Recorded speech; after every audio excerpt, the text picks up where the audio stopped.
I'm Nicole Danielle. And I'm Meghan Lee. And this is Romance on the Rocks, where two bookish biddies imbibe and talk about the romance novels that they have been reading. And this time around, it is for Arr-gust. It's our second pirate novel for the theme right now. Oh boy, it's been a wild ride so far. It has. And what are you drinking this evening, Meghan? I decided that I was going to go with very simple.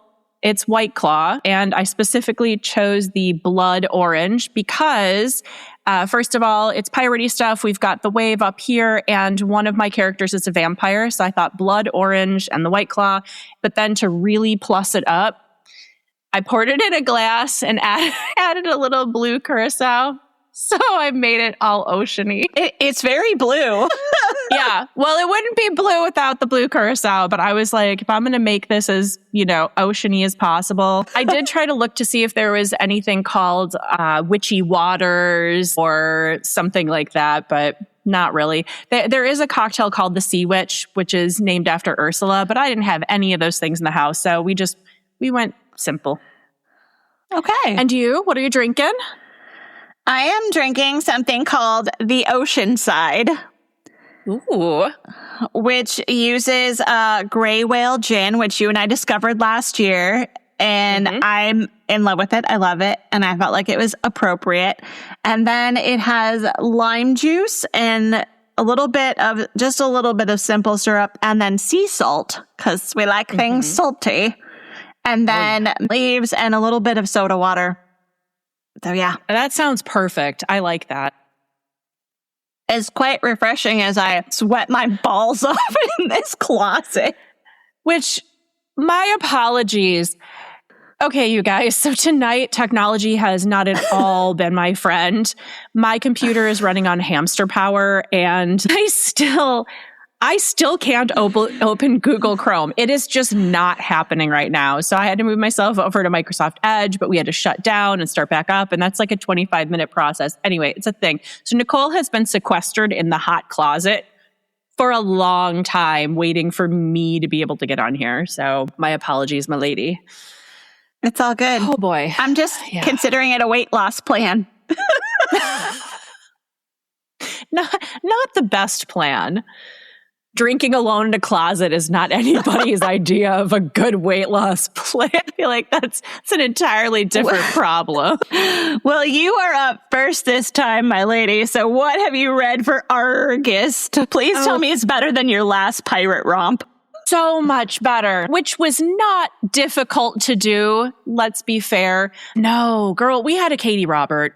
And for me, I love me a good Katie Robert. There's been, I think, one I've read that I had a hard time with, and I'm not going to go back to that series. But aside from that, loving it. Hunt on Dark Waters by Katie Robert. Didn't do a whole hell of a lot of show notes tonight, to the tune of none. I did none show notes tonight. Not only was I having technology problems, I was having pet problems. We're just going to go with what I'm feeling in my heart. And we will start with just explaining. We're going to explain the book. The basic premise is that we have Evelyn. She is a witch. And in her world, she has been dating a vampire named Lizzie. She and Lizzie seem like they're a decent enough match, but Lizzie is a very powerful vampire. She's got a lot of family obligations. Evelyn is powerful in her own right as a witch, but probably not to the level that Lizzie is. And after a night out drinking, Lizzie goes to take Evelyn home, tuck her in bed, and Evelyn gets awoken very quickly and rushedly because Lizzie's family is coming home and Lizzie's mother is apparently just terrifying. And Lizzie basically throws her out of the house and is like, you got to leave now or my mom is going to kill you because she is not going to like that we're together.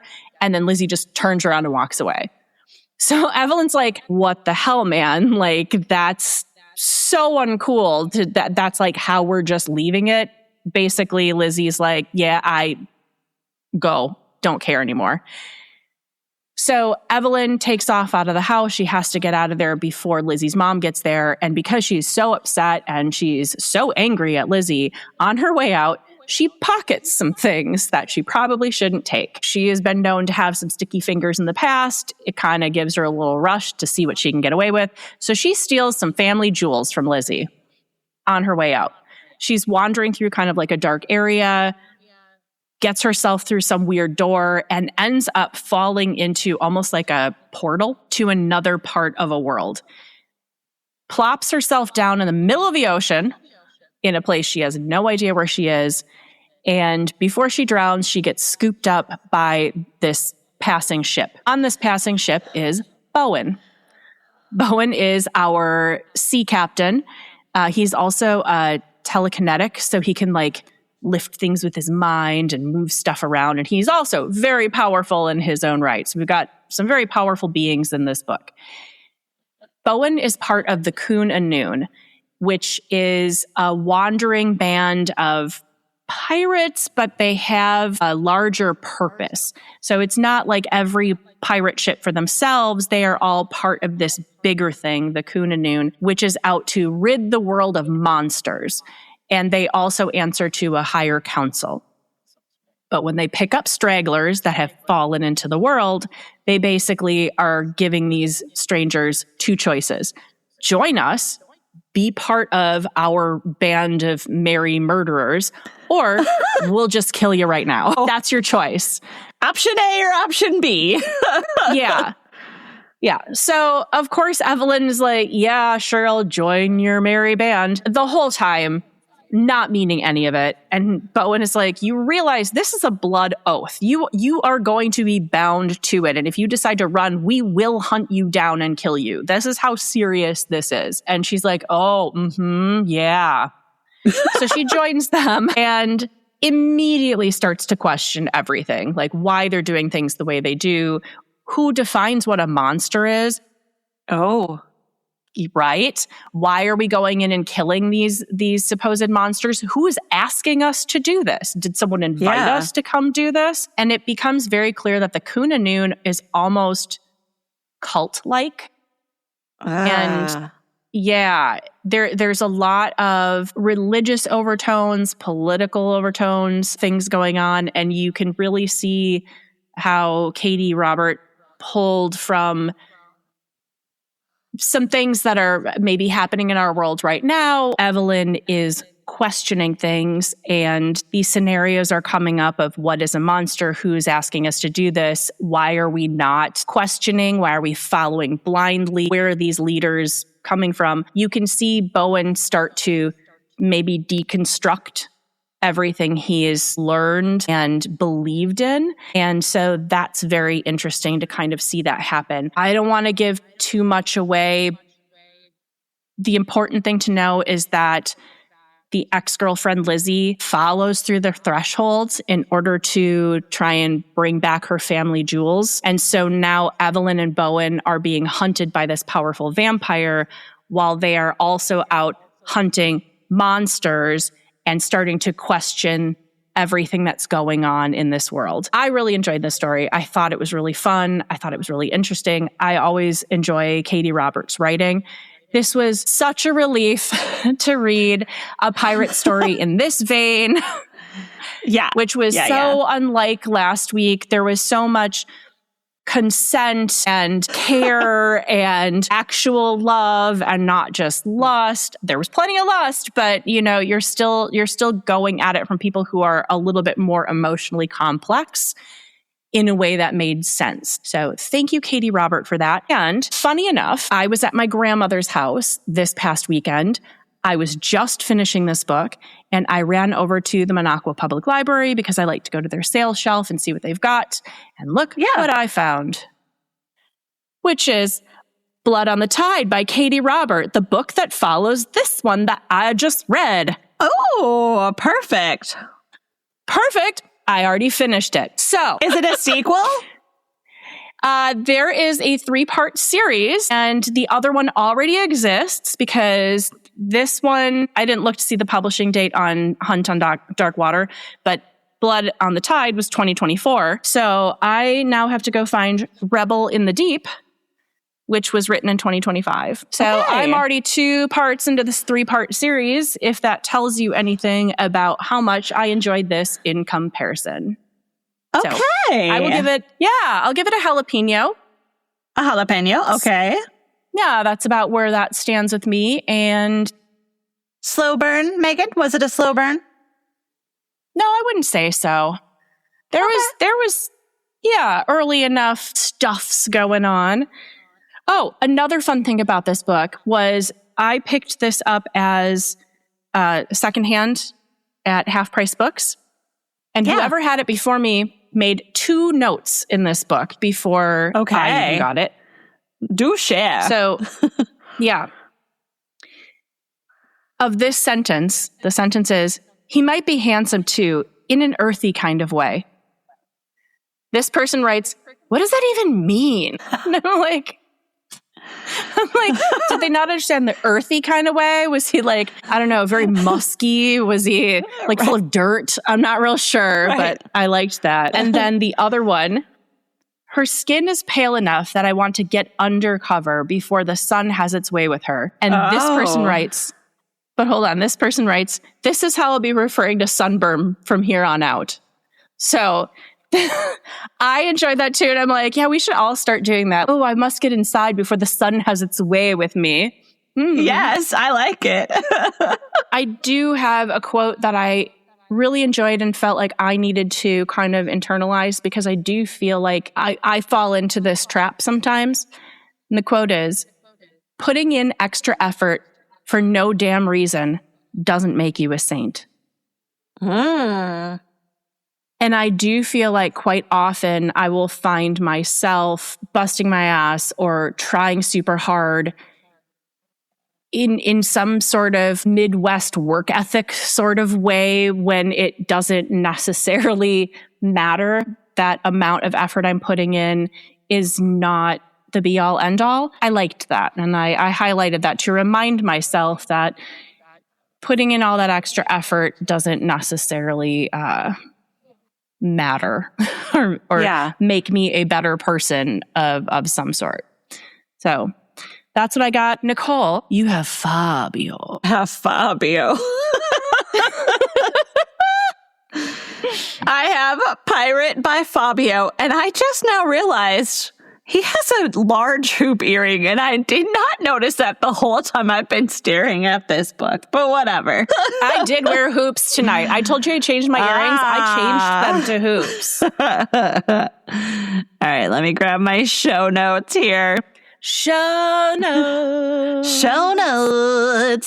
Nothing more than show notes. Right? So Pirate by Fabio. And he has a last name. I did not know this. I don't know why it surprised me that he has a last name, but it did. Lanzoni. Oh. No. That's not right. Lanzoni. There you go. That's a little bit better. Fabio Lanzoni. It was funny to me. I'm like, Lanzoni? Yeah. Lanzoni.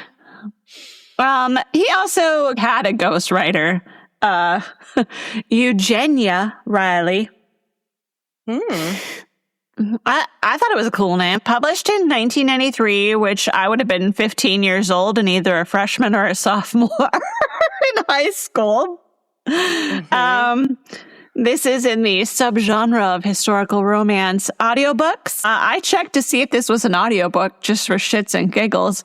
No, sadly, Meghan, this story is only available in paperback. Though I think, Meghan, Fabio is missing out on a rich opportunity to monetize on some audiobooks of his romance novels, of which there are 8. May I ask, when you say there are no audiobooks, you are saying there are no digital audiobooks or there are just no CDs or tapes available? As far as I know, nothing. Okay. All right. At least on the Amazons and the Libro FM. He has 8 books. Pirate, Rogue, Viking, which I also have a copy of that one. Comanche, Champion. I know, right? I'm like cringing as I say it. Champion, Dangerous, and Wild and Mysterious. And Wild and Mysterious is one book, not two separate books. No, I was just going to say, he can't break out like that. He had a good thing going. Should have been 9 books. So spanning 1993 to 1998, I don't know why Fabio stopped. What brought that to a halt? Because, I mean, that's some pretty prolific books. I don't know. Writer's cramp. Something. Anyway, I think if Fabio went back and, with the exception of the one title I named for obvious reasons, I think if he went back and did some audiobook narration, I think he could remonetize on these books and spring a little life back into them. Are they worth doing that? I don't know, but I think it'd be hilarious for my own personal entertainment. Yeah, you're not wrong. Okay, main characters. We have Marco Glaviano, a privateer and displaced Venetian, which Carlos de la Guerra in my last pirate book, Poppy and the Pirate, was also a privateer. And Megan, I gotta tell you, with 2 privateer books in a row, I'm a little bummed that I didn't get any legit pirates in either one of my books. Sorry. I know, I'm bummed, but, I guess we'll just work with the privateers here. His family is deceased, and now he spends his time privateering in service of the British Crown on his ship La Spada, when he isn't banging one of his mistresses on his private island where he and his crew and their families and lovers live. Then we have Christina Abbott. At the start of our novel, Christina is a 12-year-old heiress whose parents have died in a shipwreck and has been sent to Edisto Island, an island known to be regularly raided by pirates. Her guardian and the executor of her parents' estate have sent her to this island. That is a known pirate raiding haven. We'll get to that later. The plot line. I feel like I have to go Sophia from Golden Girls on this one. Picture it. 1742. Off the South Carolina coast on Edisto Island. That's as far as I got with my Sophia impression. Not very good. But Megan, I believe your pirate novel last week took place also in this vicinity off the South Carolina coast. It started in the Carolinas, yeah. Yeah, so here we go. We're starting in the Carolinas again. And at this time, some Spanish pirates are pirating.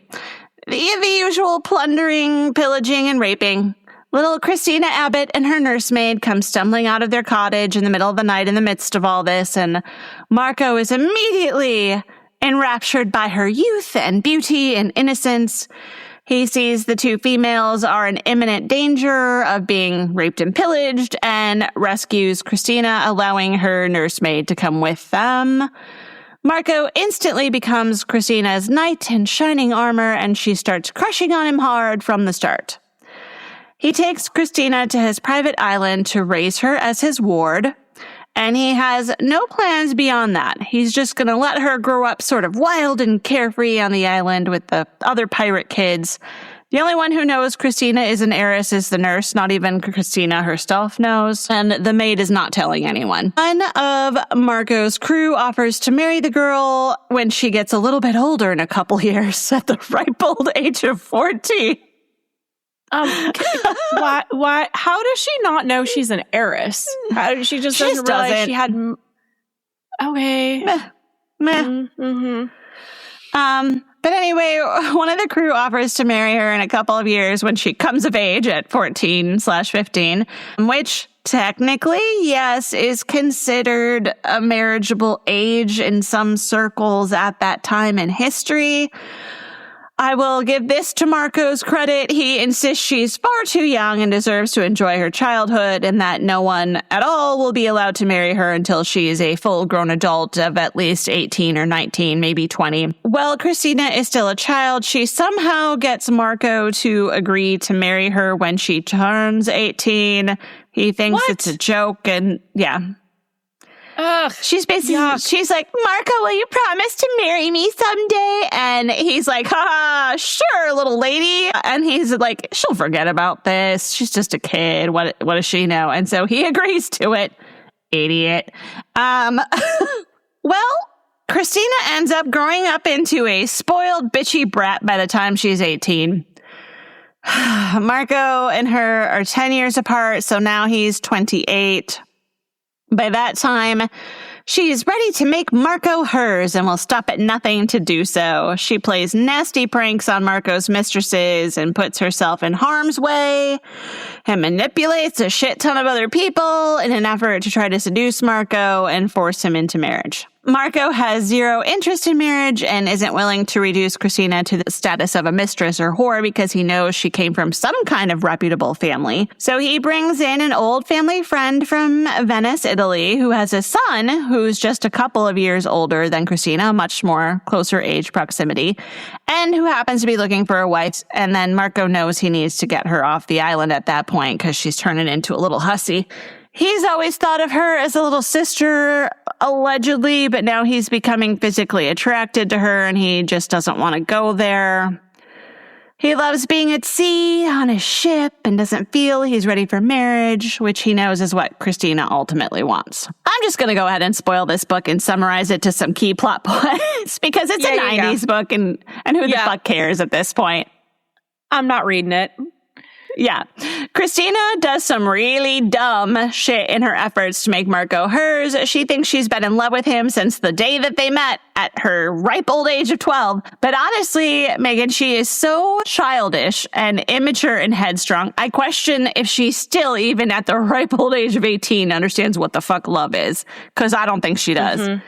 Mm-hmm. She heavily flirts and physically entangles herself with one of Marco's crew members and then this boy that Marco wants her to marry to the point of almost getting raped a couple of times. And I'm going to say, not that I think any woman is at fault for shitty male behavior, and a woman has a right to say no at any time, even if she starts something, but also anyone, regardless of gender, should be wary of putting themselves in situations where they're physically manipulating people and not expecting that there might be some sort of repercussion to that, whether it's a physical reaction or an emotional response like anger because the person is pissed they were manipulated.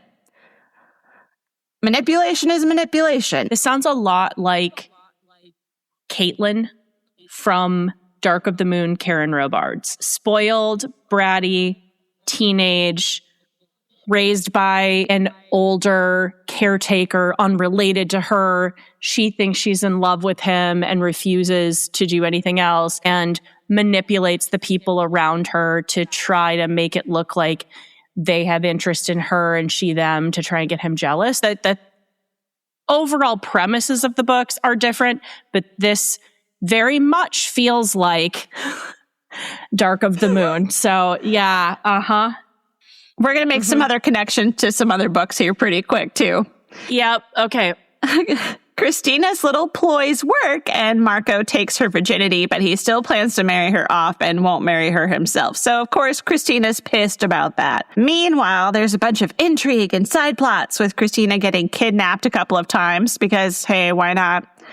First by Marco's nemesis, a Spanish pirate, the very same pirate who stormed that island years ago.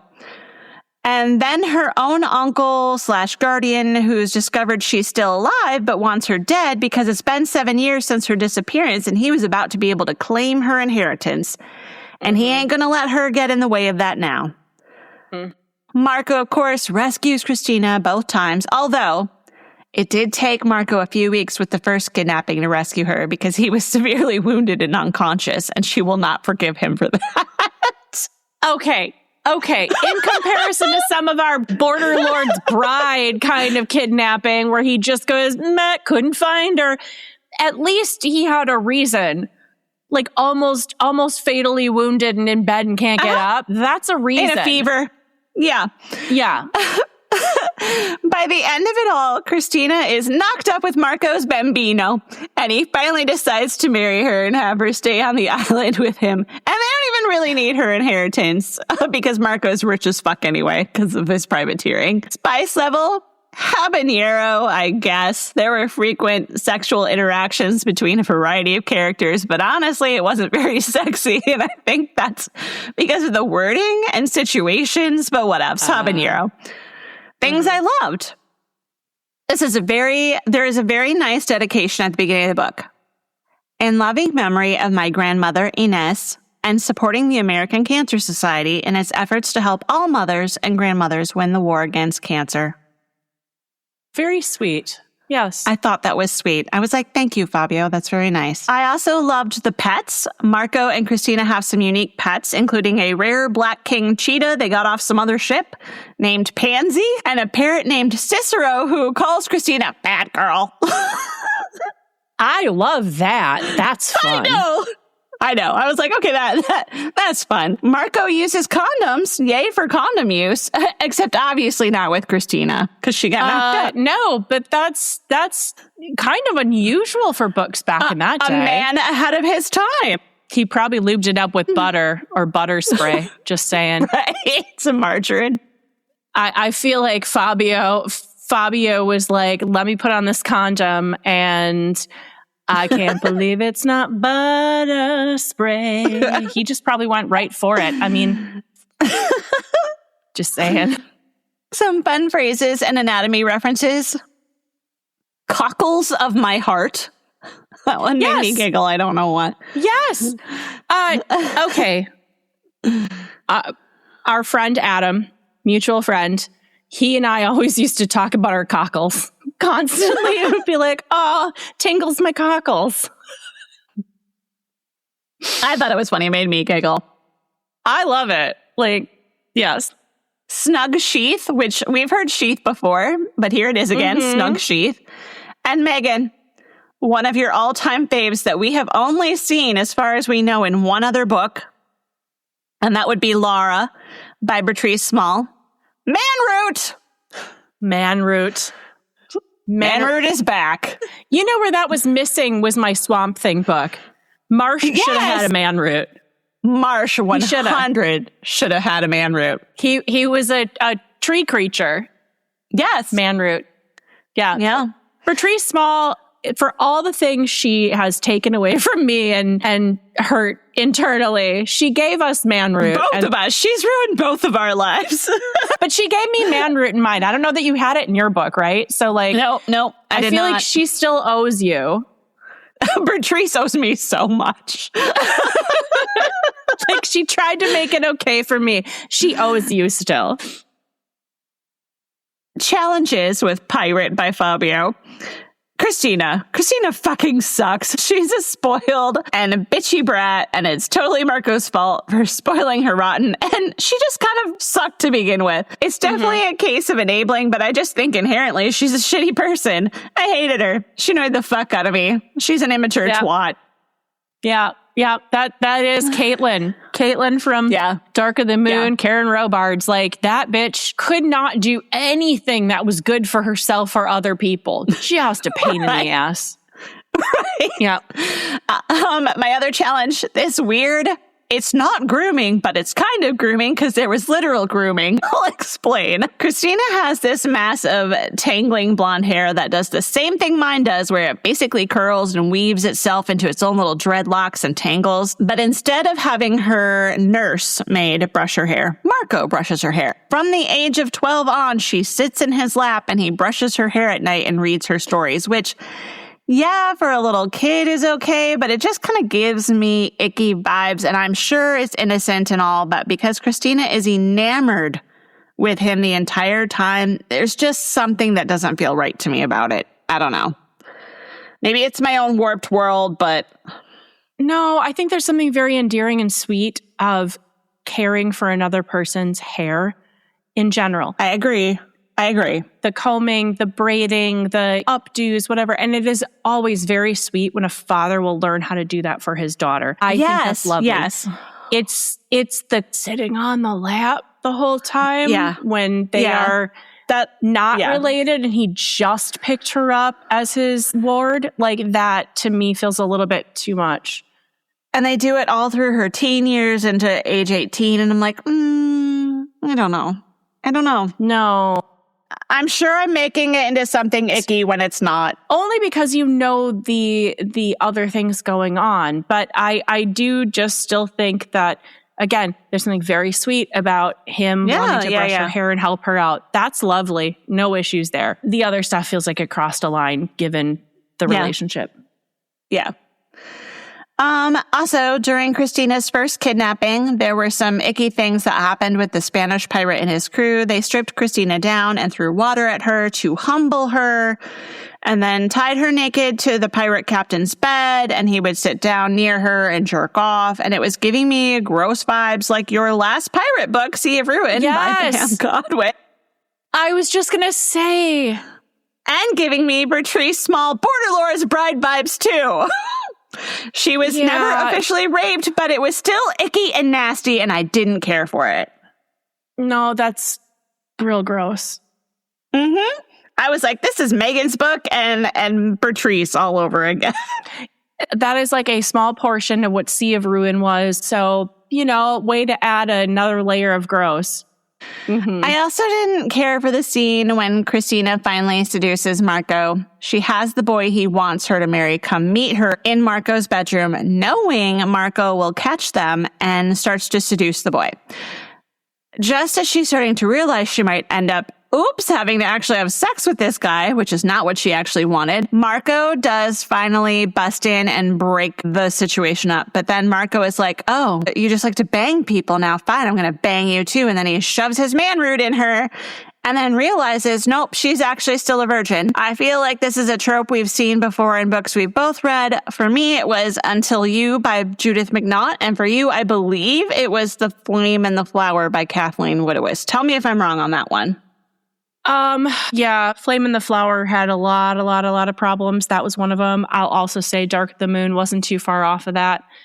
Karen Robards was a throwback to last year. Kathleen Woodiwiss was this year, Mothers of Romance. But yes, both of them.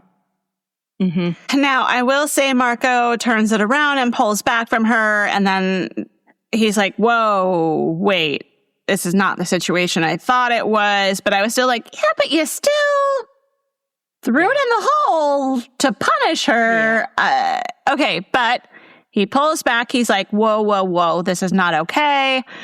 They do, in the same evening, end up having a lovemaking sensual thing, but it is fully consensual. And I don't know how to feel about the whole thing because Christina didn't seem to give a shit how Marco fucked her. She just wanted his peen in her. Like, she was happy when he just shoved it in her, even though it hurt. And I was like, this is so fucked up. So I'm still feeling very challenged by that whole fucking scene because it was so reminiscent to me of other things we've read. And then I was like, ooh, Marco's kind of redeeming it, but then it's still icky. Like, I don't know. Yeah. My final thoughts, Meghan, for this one. Despite the icky stuff, this book did not suck as hard as I thought it would. We were both pretty worried. Pretty worried about you. The writing wasn't terrible. I'm assuming that's thanks to Fabio's ghostwriter, Eugenia. There were some unexpected plot twists and turns, some fun pets, a tropical island setting, some fun hammock shenanigans. Honestly, this book could have been a lot worse, and it's not the worst book I've ever read. So I'm giving it 2 stars on Goodreads, which equals it was okay. For cents, I got 1 cent, and I did 100% write it down. You and I sometimes miss the cents entirely. I wrote this one down. Yes. Woman scent. Whatever the fuck that means. That's it? Just woman scent? That's it! Woman scent. Come on, Fabio. Come on, Eugenia. I know. I was like, Eugenia, where were you on that one, girl? It is shocking to me that the worst book of Arr-gust was the one written in 2020. That is crazy to me. Right. That Sea of Ruin was so awful that it was worse than Fabio. I don't know how that is even a possibility, but it's true. I don't know. Good Lord. Oh, so what do you have for booby prize, Meghan? Okay, so the one I marked, and I felt like I marked more than one, but this was the one I was able to find when I went through. I don't know. I feel like we've discussed this before, but I cannot remember. How do we feel about just the word chest? For me, it was the context here that made me have it stick out. I was going to say, I think it depends on context. Yeah. Yeah. Okay. So here's what I got. Yeah. Read it. Her chest is heaving in a very distracting way, pressing against the sheer fabric of her top. It's more challenging than it should be to keep my gaze on her face. I think that counts. Okay, then I'm going to go with it. That's page 37. Ooh. Okay, I also questioned mine. Okay. But I'm going to say based on context, it counts. Okay. And page 32. Ooh. While Christina watched, wide-eyed and fascinated, Luigi grabbed Maria around the waist, hauled her brazenly astride him on his chair, and buried his face in her bosom. Oh yeah, bosom definitely counts. So weird. I highlighted quite a bit in this book, but not because I was like upset about it. It was just like stuff that was kind of fun and nice. Oh, I thought this was sweet. When he comes, it's groaning my name against my throat.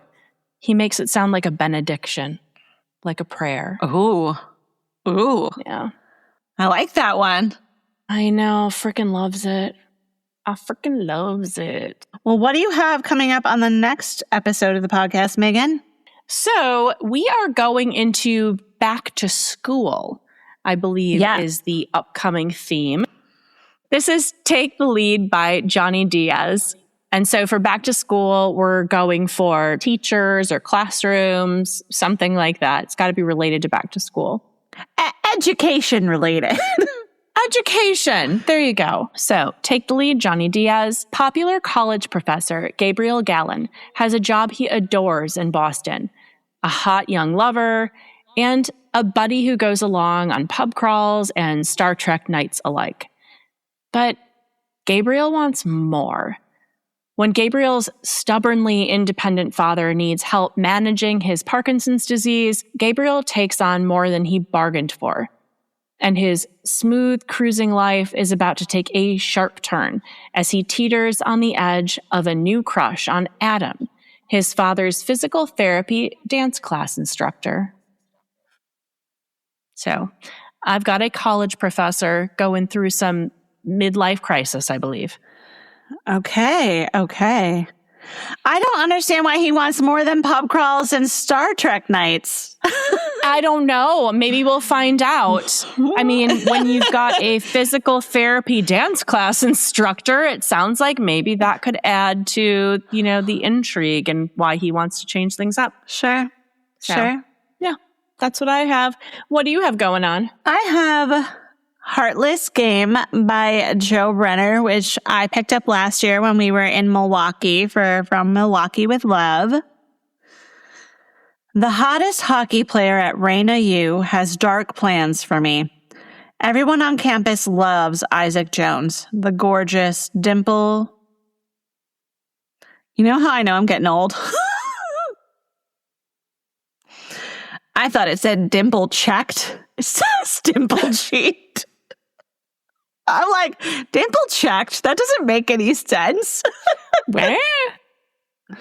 Let me try that again. Everyone on campus loves Isaac Jones, the gorgeous, dimple-cheeked charmer. Say it now. I don't think giggles. You've got this. Sorry. I believe in you. I'm sorry. I believe in you. Everyone on campus loves Isaac Jones, the You've got this. Got this. It's so fucking hot here. Okay. I mean, you're fucking hot in there. Yeah. Everyone on camp. Okay, I can't get through this if you keep doing shit like this. You can. You can. You can do it. That's like so Fabio, but almost Arnold. You can do it with margarine. I can't believe it's not butter. I can't believe you can't read the back of this book. Because you keep interrupting me. Okay.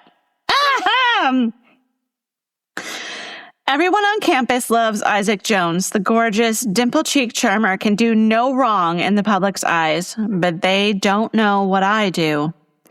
I know the truth about his violent past. Exposing his real identity and his family's crimes won't just help me graduate with a journalism degree, it will save my mother's life. When Isaac discovers I'm writing an article that will ruin his hockey dreams and destroy his family, he'll do anything to bury it, unleashing his deepest, darkest, most depraved desires on me. Twisted battles in the locker room, wickedness on the ice, cruelty to keep my mouth shut.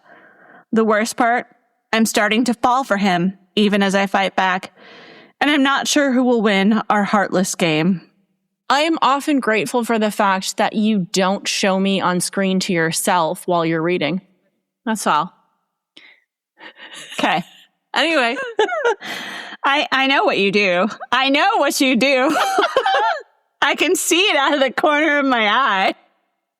But the fact that you ignore me, impressive.